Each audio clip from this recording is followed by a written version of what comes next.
Welcome to the Chirp YouTube channel. I am your friendly online speech language pathologist, Christy, and I'm glad that you're here with me today to watch this video.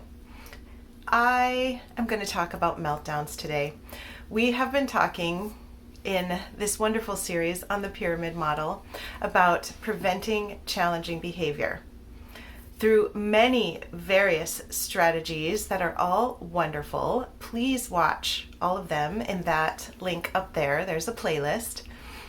And we've gotten to the end of the series where we are talking about what we do when all of our strategies have not worked, or when we have not yet figured out how to put all those strategies in place.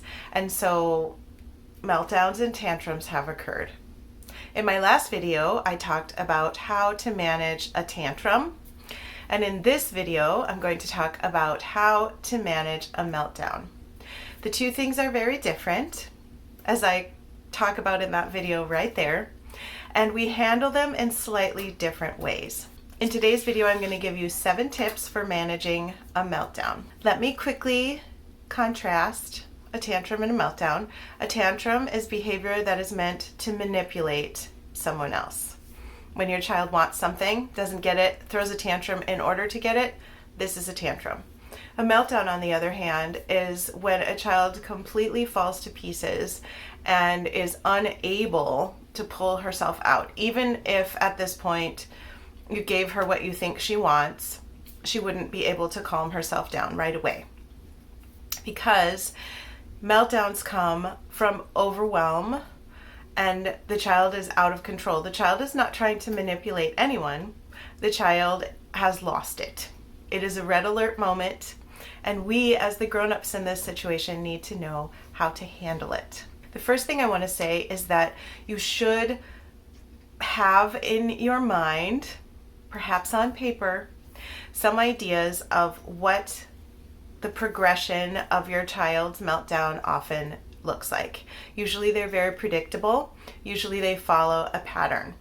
So your child may first get very tense, get fists, start to clamp her jaw. She might start looking for a place to hide under a table, or she might try to leave the room. These are signs. Then maybe your child might start squealing and making a high-pitched noise. This is another sign. These are signs that your child is getting to an overwhelmed state. If we can intervene quickly, then we should intervene with something calming and redirecting. Calm during this stage and redirect. So calming is usually going to be something sensory. I have a beautiful series on sensory interventions discussing the 9 different sensory modalities right there. And that's a great series to watch if your child has any sort of sign of sensory needs, because we often don't recognize the needs that our children are trying to communicate to us. A lot of times meltdowns happen or get worse because we, the people in the child's life, don't recognize the signs. And therefore, the process just goes on because we haven't intervened early enough to stop it. Not that I'm blaming anyone. We can't be expected to read someone's mind when they're upset and know exactly what they need and be able to provide it at a moment's notice. We cannot always do that, but we can pay attention and we can write down, before this meltdown, Elena started squealing, and then she tried to leave the room, and then the whole swirling chaos began. Then you know, when you hear the squealing, that's the first thing, let's calm her down. We know that jumping on a trampoline is her favorite thing. It helps her calm down very quickly. Let's get the trampoline, redirect her over to the trampoline. Or we know that trains are her absolute favorite toy. Let's get out the trains and redirect her and let her calm down a little bit. Sometimes we push kids too far and they don't know how to get out of stuff, how to ask for a break, all of the things that we've talked about in this series so far that we put into place for them we need to make sure that we do pay attention to the kids' signals and the fact that the child might need alternate ways to express what's going on in her body and her mind. Assuming that we have been unable to intervene in time and the behavior is ramping up, we're going to say that Elena's behavior during a meltdown is that she is on the floor, she's kicking, she's screaming, she's crying, she's wailing, perhaps rolling all around, that kind of thing. This is what a meltdown often looks like. Sometimes screaming. If a person gets too close, there might be violence. Biting or definitely hitting and kicking are pretty common. The child is like a little tornado, fueled by overwhelm and frustration and the inability to communicate and get her needs met. So it's really sad for everyone, because once she gets to this point, she also isn't benefiting from this at all. She's out of control. It's really physically exhausting to have a meltdown. You know that you're not being successful pulling yourself out of it. Imagine in your own life, this is just to drum up some compassion for us, the time that you have been absolutely the angriest in your entire life, and then imagine that just was swirling and swirling. You didn't know how to express it. You didn't know what to do with yourself. As most of us, as we progress through our lives, when we have these really strong emotions, we're able to say, I'm really angry, I need to go for a run. Or I'm really sad, I need to talk to a friend. Our kids with communication delays are unable to do that. And our kids with sensory needs are often unable to even recognize not just sensory needs, but social and emotional skills. They're unable to recognize the emotions that they're feeling, and therefore they're unable to deal with them in healthy ways. So they build up and they come to this point of desperation and out of controlness.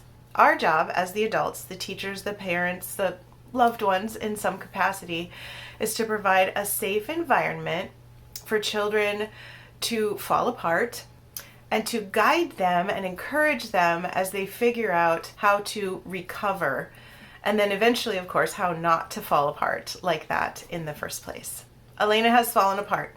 She's on the ground, she's kicking, she's screaming, she's kicking her feet, she's whatever.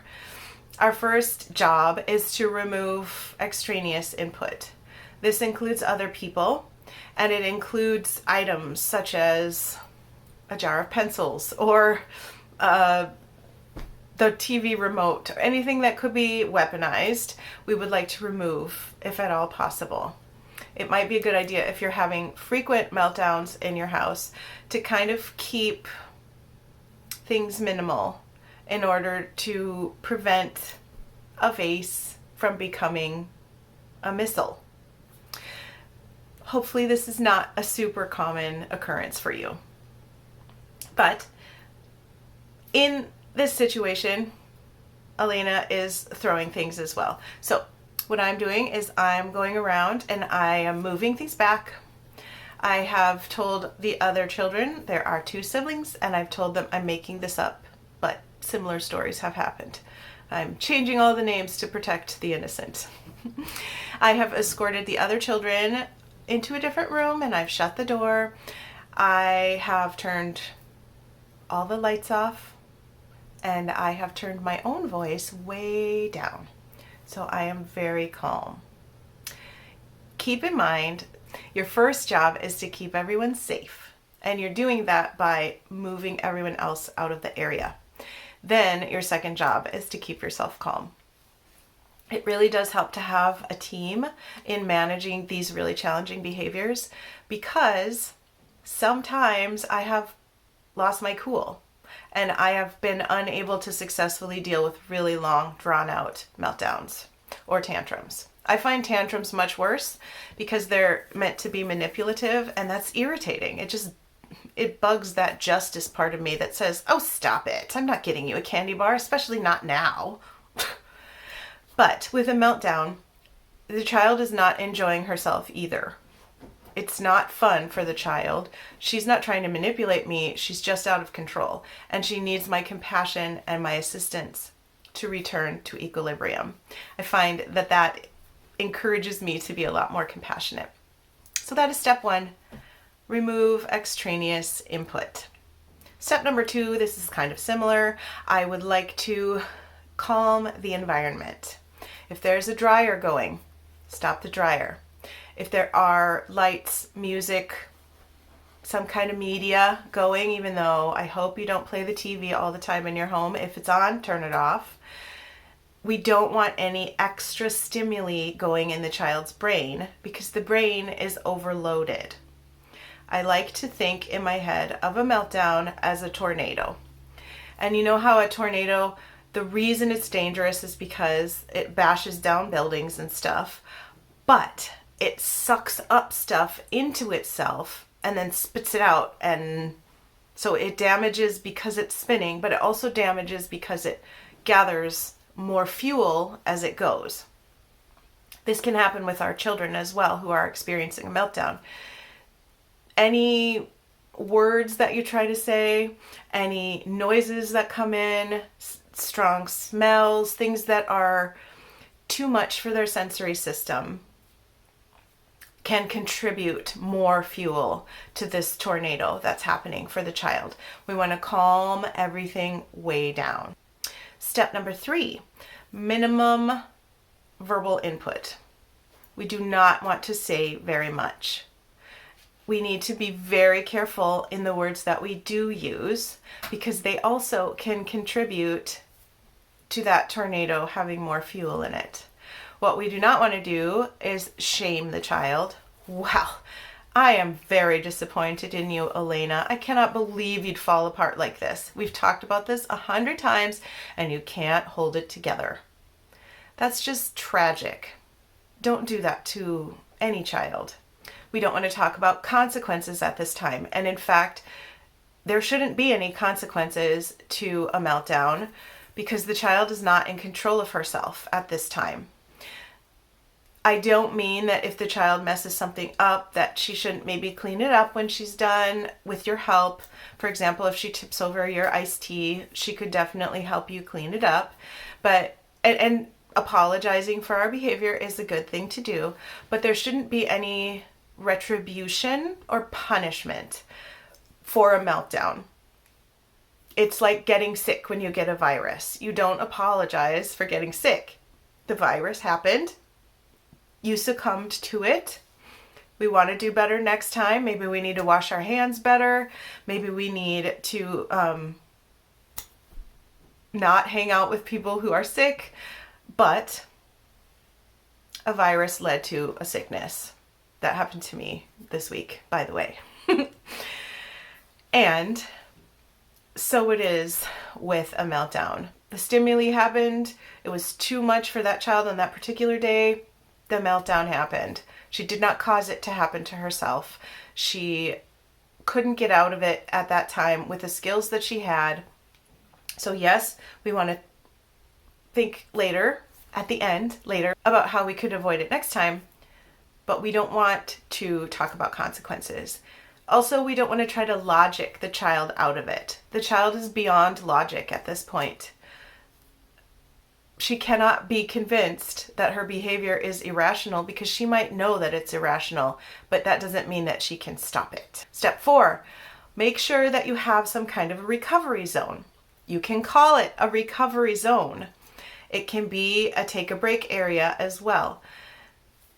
What you have in this zone is questionable. It depends on your particular child. If your child tends to throw things, then you probably want only soft items, pillows, blankets, things like that, maybe even stuffed animals. If your child doesn't tend to throw things, then perhaps books that are calming or sensory activities that are calming, such as terrains or gears or things that your child really enjoys and gets comfort from, might be in this area. Usually I have used tables with blankets over them as recovery zones. If the blanket is up on one side. It makes a little doorway, but when the child is recovering, we can put the blanket down. The table's completely enclosed and dark and quiet, and it's very easy to recover in the recovery zone. Also, it is safe. There's someone there watching just to make sure, but not bugging you. We as the adults are not constantly talking.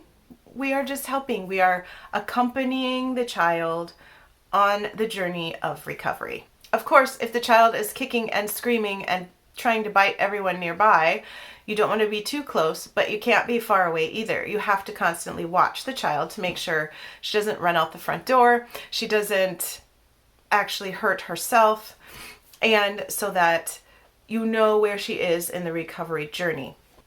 Once she is calm enough, she might still be crying, she might still be angry or kind of punching at you, but you can suggest, let's go to the recovery zone. Your favorite stuffy is in there. Let's go to the recovery zone. When you get nice and calm, we can have some fruit snacks, and I know you'll feel so much better. What we're doing during this time is we are going to model some skills of recovery. How do you recover when you're upset? Well, I rub my arms, I rub my legs. We're not going to touch the child unless we know that that is something that really helps her to calm down. We're going to rub our own arms, we're going to rub our own legs. We might take some deep breaths. We might squeeze our own stuffed animal or our own selves.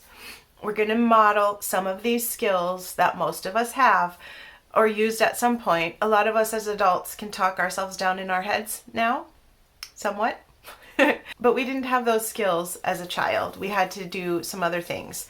So whatever you remember doing as a child, do those things, model those things, and let your child see you doing those things when you are upset or when she's upset, so that she can learn that those are ways that people calm themselves down. I could use those strategies too.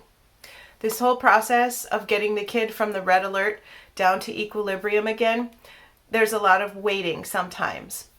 Depending on how hyped up the child has gotten, how overwhelmed, how frustrated, it might take minutes, it might take a couple of hours for the child to calm down. Usually it doesn't take hours. I've only worked with one child where it took more than an hour for him to calm down. And he had some years behind him of not really getting great care during his meltdowns.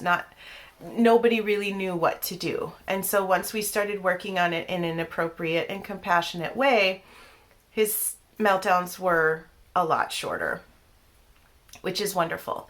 But to start out, I can't tell you how long a meltdown will last. And that's why it's good to maybe have tag teams, if at all possible. But some people don't. And if you don't, then you don't. And we just have to remain as calm as we can and continue to be a comforting, quiet, encouraging person and make that kind of a place for the child to recover. Think of it as an illness. We don't get mad at people when they have the flu. We encourage them in any way that we can. We leave them alone to rest, and their bodies eventually, in most cases, recover. This is how it is with a meltdown as well. The child's body wants to return to equilibrium. Her mind wants to, because it's very uncomfortable being out of control. But she needs encouragement and quiet and a good example of compassion. And she can be more compassionate to herself as well, which helps, because sometimes that feeling of shame that we give to kids when they have a meltdown, it often contributes to the meltdown itself. If they know that we are disappointed and irritated with them, that adds fuel to the fire. That makes things worse.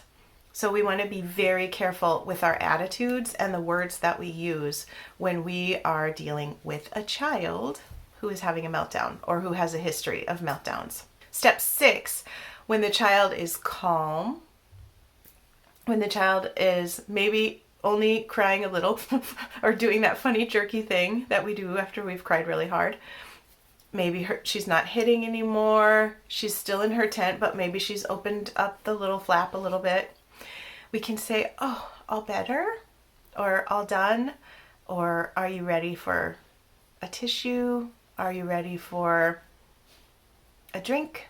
Kids can get really thirsty when they cry and yell a lot. And if the child says yes, then we're pretty much almost recovered. And then we can start the aftercare process, which includes lots of hugs, which includes fun activities, and which basically just gets everything back to equilibrium. Once again, during this time, we don't want to do any discussion about what happened because that can send a child right back into it. We don't want to do any consequences. The child doesn't have to apologize or clean anything up during this time, not until she's totally back to her normal self. And sometimes that takes a night's sleep before we have totally rebooted ourselves.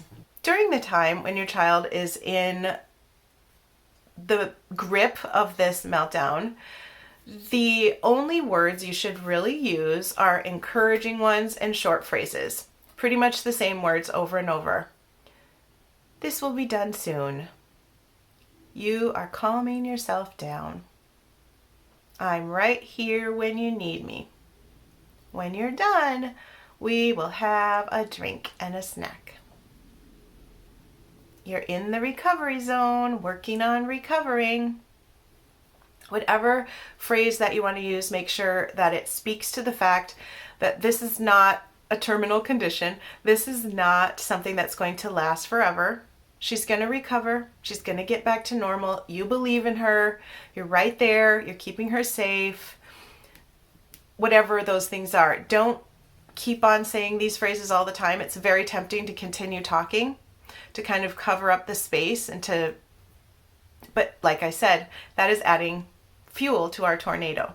You just want to say an encouraging thing maybe every 2 minutes. Not more than that, really, because we don't want the child to feel bombarded by more sensory input. Our 7th step is going to be much later down the road, probably later the same day, assuming that your child has gotten back to equilibrium, you've had some time where she has been calm again.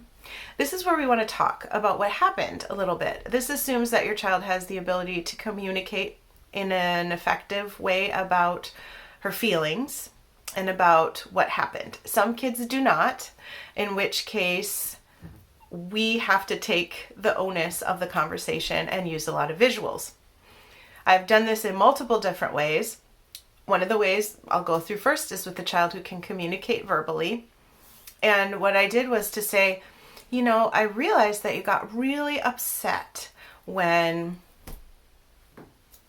something happened. What happened? Can you tell me about that? Then the child can say, well, it was too loud. I told you it was too loud and you wouldn't let me leave the room. And I didn't know what else to do and I just couldn't handle it anymore. Oh, I can see how that would have been really difficult. I have an idea. Even if you can't leave the classroom when it's too loud, how about you raise your hand and I'll bring you some headphones and you can put those on. Maybe that would help.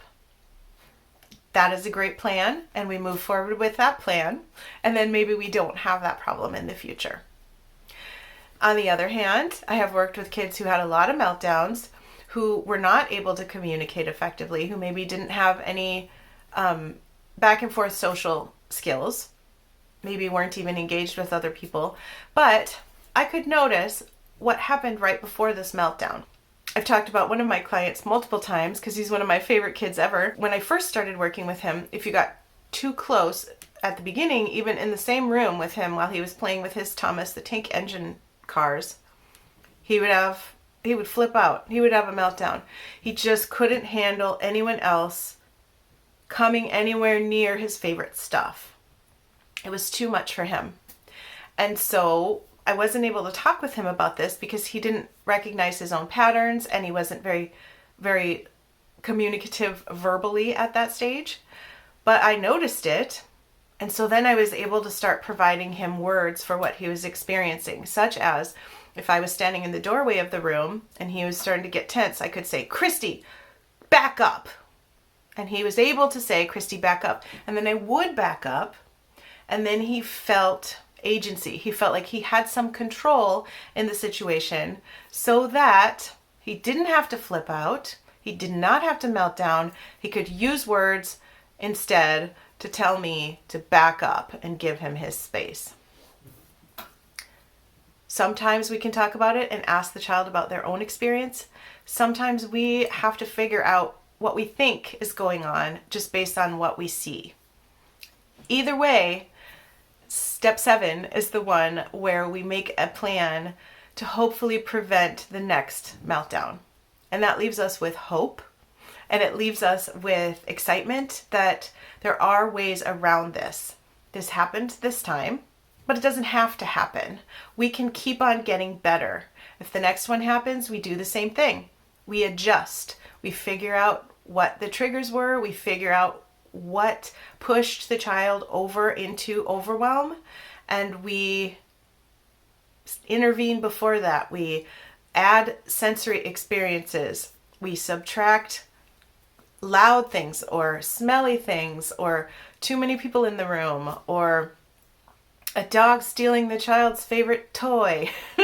There are lots of things that can cause a child to melt down, but we can be creative and problem solve so that the child does not have to melt down, because there are other ways to solve those problems and prevent them.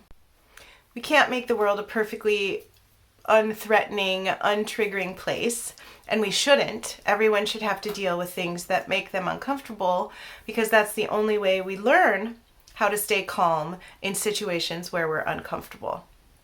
But we can help children prepare themselves for those situations and give them tools so that they can be uncomfortable but not overwhelmed and out of control. I hope to see you in my next video. It will also be on the topic of the red alert, when kids get out of control in spite of the fact that we have done lots and lots to prevent it.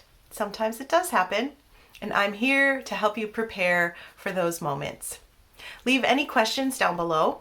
There is a special section for that, and I would love to hear from you. Also, if you like this video, this series, my channel, whatever, give me a thumbs up and subscribe. It really helps me get the message out to other families and professionals who need to know this stuff too. We all need to keep learning and keep on improving our skills so that we can be better helps, advocates, and encouragers to the people in our lives who have different needs and various developmental trajectories. I hope you have a great day. See you next time. Bye.